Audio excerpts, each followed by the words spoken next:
Hello my friends and welcome, my name is Dennis and this is the latest update from Ukraine. Let's start from the military map first. Well, on the north there is no movement from the Belarusian side so far. In Kharkiv, Kharkiv city is under constant attacks and today Russia tried to get some control over the villages here near to the Mentivka area, but unsuccessfully they were thrown back, and near to Izum there was no any movement. Izum is here, it's one of the major Russian bases on the front lines, and here near to Siversk they try to reach this city. They always try to reach it, however they still don't have enough forces to reach this city. Why this city is so important? Because there is the road goes from it to Bakhmut, and the Bakhmut city, Bakhmut itself is here, and the city is very big, around this large, and they want to take Bakhmut under their control. For now it is a main goal for Russian army, and today they were successful in reaching this road or highway, you may call it M03. If we scroll to the timeline, you see that it was like that yesterday, and today they took control of this part of the road. I predicted it in one of my videos around 2 weeks ago that they gonna take this road, and then they took the control over Svetlodarsk and the Vuhledarsk power plant. That opens the road on the way to Bakhmut, actually, my friends. So they have just fields, and if they continue they move to Pidhorne, that is very close to Bakhmut, and actually they will enter Bakhmut, but still they start to throw their forces from the eastern part of Ukraine to the south nowadays, because they do afraid that Ukraine would start the counterattack on the south towards Kherson. And also they moved closer to Bakhmutske, the village which is very near to Bakhmut city itself. Bakhmutske is partially under Russian control. Novokamenka is under their control already, so they're really pushing. Let's go to some of the fire detection here. No fires detected. No fires been detected elsewhere. Maybe it just doesn't work today, my friends. And basically they use artillery, and the private military company ЧВК Wagner is there on the Russian side fighting for Russians. They also have the problems with soldiers. They announced massive recruitment on Russian controlled territories as well. So if Russia takes some sort of the city, they openly ask people to fight for Russia in this case. So Ukrainians should fight for Russia, otherwise they will be fined or they will be just imprisoned. It's strange, my friends, and it's clearly the violation of any kind of rules and conventions, how you need to behave with the war prisoners. And on the south, my friends, Ukraine still has this Vysokopilye under, let's say, tactical surrounding. So we were not able to surround this territory, but we may fire our artillery systems to this part. So actually Russian soldiers cannot go out from this place, and there are around 1,500 Russian soldiers on the side. Still, Ukraine is out of any counterattack.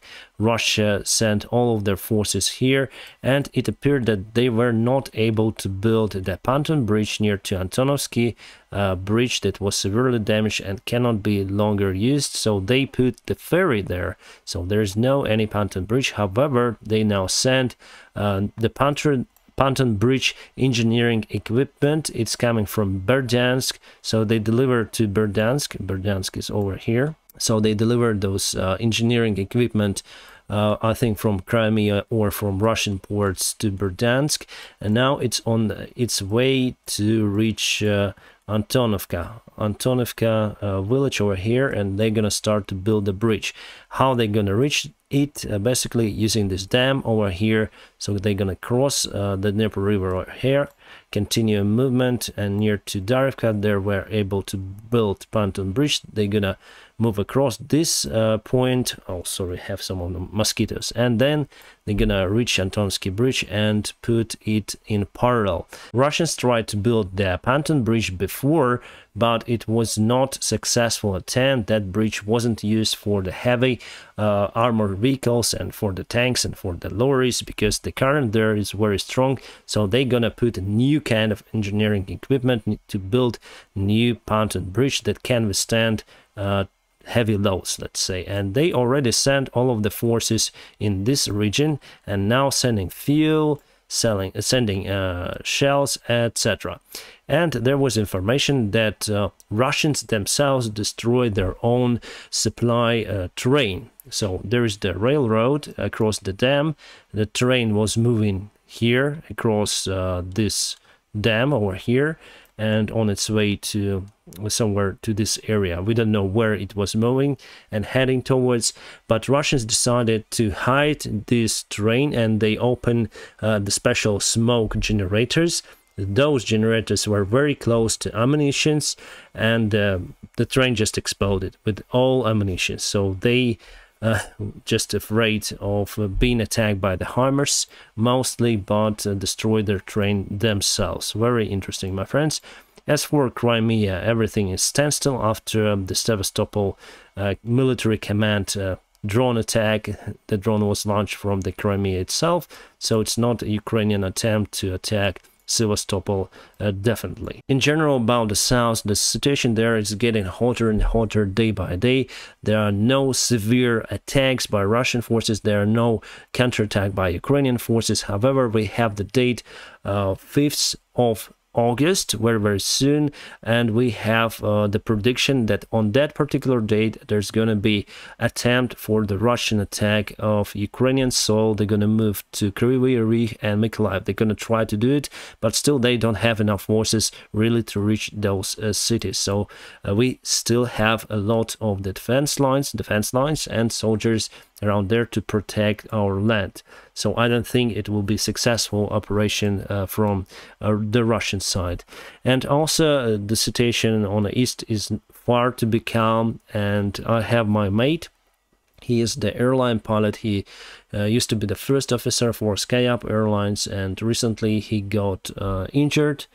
And yeah, with your help on today's live stream about the Nancy Pelosi flight, we were able to collect around 50,000 hryvnias to supply to send to his family. It is roughly $1,300. So for now it's okay, my friends, and I asked him whether he needs more or not. He sustained some of the injuries, however he is alive, and it's the main thing, my friend. Let's go to some of the news and events. Well, not so good news for Ukraine. Spain refused to give us those Leopard tanks.